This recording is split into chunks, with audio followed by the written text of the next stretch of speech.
Good morning students. मैं Bina, assistant professor in economics, BA part 1 economics की इस class में एक बार पुनः आपका स्वागत करती हूँ। प्रीवियस वीडियो में हमने आपके पेपर 1 के सेक्शन सी से related topic meaning and origin of statics की स्टडी स्टार्ट कर दी थी। प्रीवियस वीडियो में हमने ओरिजिन ऑफ स्टैटिक्स एंड जो स्टैटिक्स का मीनिंग है उसका प्लूरल सेंस देख लिया था।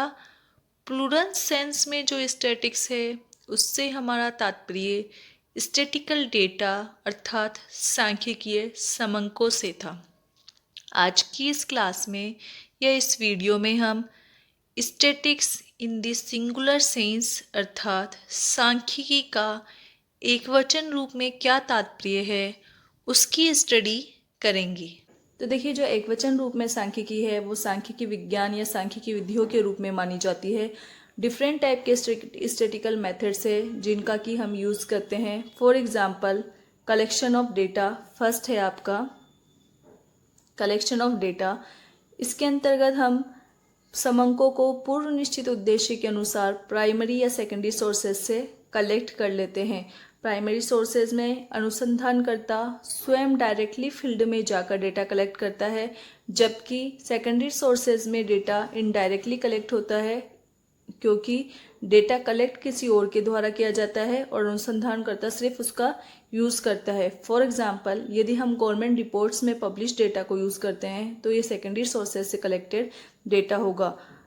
डेटा के कलेक्शन के पश्चात नेक्स्ट आता है प्रेजेंटेशन ऑफ डेटा। इसके अंतर्गत हम कलेक्टेड डेटा को इजी, सिस्टमेटिक और कंपेरेबल बनाने के लिए कई मेथड्स का यूज़ करते हैं, जैसे कि उन्हें हम टेबल्स की फॉर्म में प्रेजेंट कर सकते हैं जिसमें हम रोज़ और कॉलम्स का यूज़ करते हैं। इसके अलावा हम डायग्राम्स का यूज़ कर सकते हैं डेटा को प्रेजेंट करने के लिए। ग्राफ्स का यूज़ भी डेटा को प्रेजेंट करने के लिए किया जा सकता है। डेटा को प्रेजेंट करने के पश्चात आता है एनालिसिस ऑफ डेटा यानी समंकों का विश्लेषण। इसके लिए भी कई मेथड्स अपनाए जाते हैं, जैसे कि क्लासिफिकेशन यानी वर्गीकरण, मेजर्स ऑफ सेंट्रल टेंडेंसी केंद्रीय प्रवृत्ति के माप। इसके अंदर हम मीन, मीडियन एंड मोड आदि का यूज़ करते हैं। इसके अलावा डिस्पर्जन का यूज़ किया जाता है जिसके अंतर्गत हम स्टैंडर्ड डेविएशन, मीन डेविएशन आदि का यूज़ करते हैं, अपकिरण के माप जिसे हम कहते हैं। इसके अलावा हम इसमें यूज़ कर सकते हैं स्क्यूनेस का यानी विषमता का।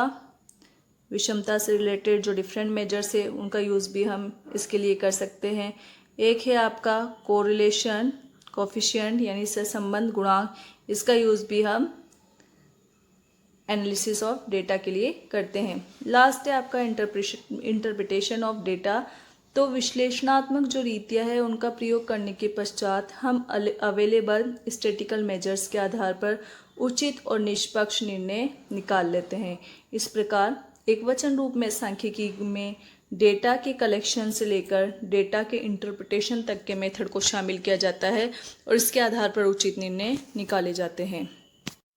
नेक्स्ट हम देखते हैं एकवचन रूप में सांख्यिकी की परिभाषाएं या definitions of statics in the singular sense. एकवचन रूप में सांख्यिकी की परिभाषा को हम 3 पार्ट्स में डिवाइड कर सकते हैं। फर्स्ट है प्राचीन मत की परिभाषाएं, सेकंड है आधुनिक मत की परिभाषाएं और थर्ड है नवीन दृष्टिकोण की परिभाषाएं। प्राचीन मत की परिभाषाएं बहुत ही संकीर्ण परिभाषाएं हैं क्योंकि इन्होंने सांख्यिकी के क्षेत्र को बहुत ही संकुचित कर दिया है। नेक्स्ट जो आधुनिक मत की परिभाषाएं हैं वे व्यापक परिभाषाएं हैं क्योंकि इन्होंने सांख्यिकी क्षेत्र में अनेक महत्वपूर्ण रीतियों का समावेश कर उसके क्षेत्र को विस्तृत कर दिया है। और थर्ड है नवीन दृष्टिकोण की परिभाषाएं जो कि आधुनिक परिभाषाएं हैं और काफ़ी एप्लीकेबल है। नेक्स्ट हम 1 बाय 1 इन दृष्टिकोणों की स्टडी कर लेते हैं। तो फर्स्ट हम देखते हैं प्राचीन मत की परिभाषाएं। सांख्यिकी का जन्म प्राचीन काल में राजाओं के विज्ञान के रूप में हुआ था। अतः प्राचीन मत की परिभाषाओं में या तो सांख्यिकी के क्षेत्र को राज्य विज्ञान तक ही सीमित माना गया है या इनमें केवल 1-2 सांख्यिकी रीतियों जैसे गणना, माध्य इत्यादि पर ही बल दिया गया है। इसलिए प्राचीन मत की परिभाषाएं संकीर्ण तथा एकांगी है। फॉर एग्जाम्पल, डॉक्टर बावले ने इस संदर्भ में सांख्यिकी की 3 परिभाषाएं दी है।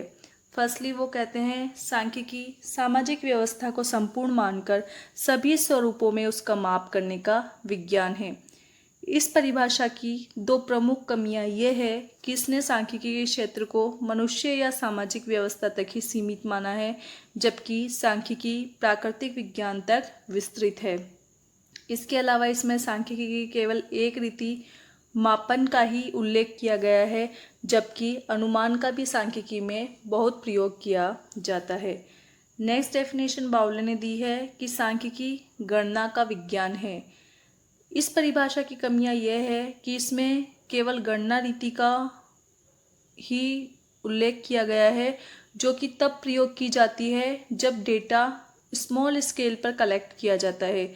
लेकिन यदि डेटा लार्ज स्केल पर कलेक्ट किया जाता है तो उस सिचुएशन में हम एस्टिमेशन या अनुमान का यूज़ करते हैं, जिसकी इसमें उपेक्षा की गई है। इसके अलावा इसमें सांख्यिकी की जो डिफरेंट मेथड्स है, जैसे एनालिसिस और इंटरप्रिटेशन आदि की भी उपेक्षा की गई है। थर्ड है, सांख्यिकी को उचित अर्थों में माध्यों का विज्ञान कहा जा सकता है।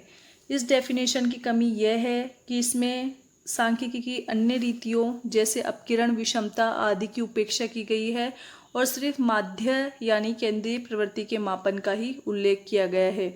इसके अलावा इसकी एक ड्रॉबैक हम ये भी कह सकते हैं कि केवल माध्यों के प्रयोग से समुचित तुलना नहीं की जा सकती, अतः ये रीति उपयुक्त नहीं है। फॉर एग्जाम्पल,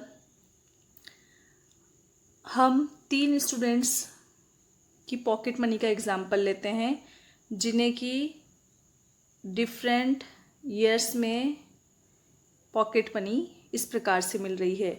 यदि हम यहाँ पर सेंट्रल टेंडेंसी का यूज़ करें, यानी मीन का यूज़ करें, सेंट्रल टेंडेंसी का जो एक मेजरमेंट है मीन, उसका हम यूज़ करें, तो हम ये इंटरप्रिटेशन करेंगे या ये कंक्लूज़न निकालेंगे कि तीनों ही स्टूडेंट्स को समान पॉकेट मनी मिल रही है।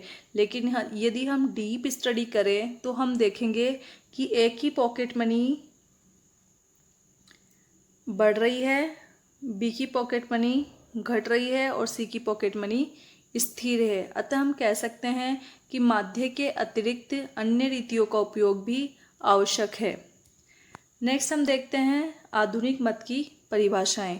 आधुनिक मत की परिभाषाओं ने सांख्यिकी के क्षेत्र को काफ़ी व्यापक और विस्तृत बना दिया है, क्योंकि इसमें अनेक महत्वपूर्ण रीतियों का उल्लेख किया गया है। फॉर एग्जाम्पल, किंग के अनुसार गणना अथवा अनुमानों के संग्रह के विश्लेषण द्वारा प्राप्त परिणामों से सामूहिक, प्राकृतिक अथवा सामाजिक घटनाओं पर निर्णय करने की रीति को सांख्यिकी विज्ञान कहते हैं। इसमें सांख्यिकी के 3 महत्वपूर्ण पहलुओं का समावेश किया गया है। फर्स्ट तो सांख्यिकी गणना अथवा अनुमानों का विज्ञान है। सेकंड है कि ये सामूहिक तथ्यों से संबंधित है, और इसके अलावा जो थर्ड है वो है कि प्राकृतिक अथवा सामाजिक घटनाओं पर निर्णय करने की रीति सांख्यिकी है।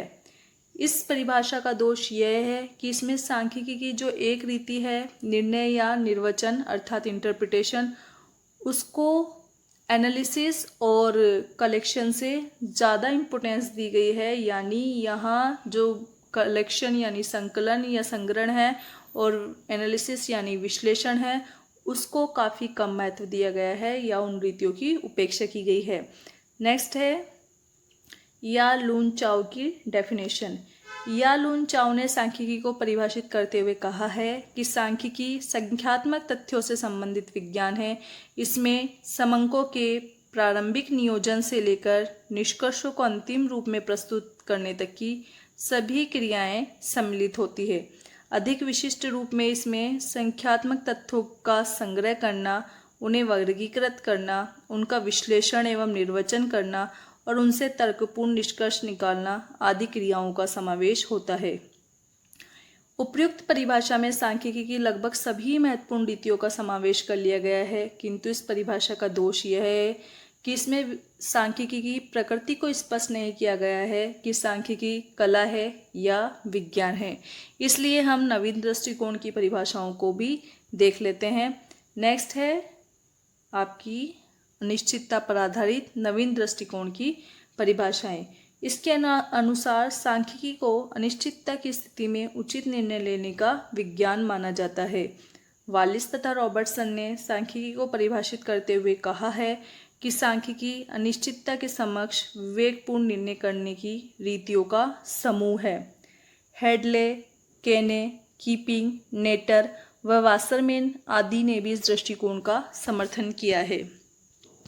फाइनली या निष्कर्ष रूप में हम ये कह सकते हैं कि जैसे इकोनॉमिस्ट में इकोनॉमिक्स की डेफिनेशन को लेकर बहुत मतभेद है, उसी प्रकार स्टैटिस्टिशियंस में भी स्टैटिक्स की डेफिनेशन को लेकर काफ़ी मतभेद है। इसलिए हम सांख्यिकी की एक उपयुक्त व आदर्श परिभाषा इतने इजीली नहीं दे सकते, लेकिन फिर भी जो सांख्यिकी की एक उपयुक्त परिभाषा हम दे सकते हैं वो यह है कि सांख्यिकी एक विज्ञान एवं कला है जिसमें किसी अनुसंधान क्षेत्र से संबंधित तथा विविध कारणों द्वारा प्रभावित सामूहिक संख्यात्मक तथ्यों के संकलन, प्रस्तुतिकरण, विश्लेषण तथा निर्वचन की रीतियों की सहायता से अनिश्चितता के मध्य विवेकपूर्ण निर्णय लिए जाते हैं।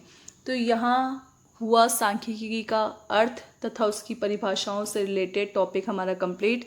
नेक्स्ट वीडियो में हम देखेंगे कि सांख्यिकी की महत्ता क्या है, इसके अलावा सांख्यिकी का नेचर या उसकी प्रकृति क्या है। Thank you.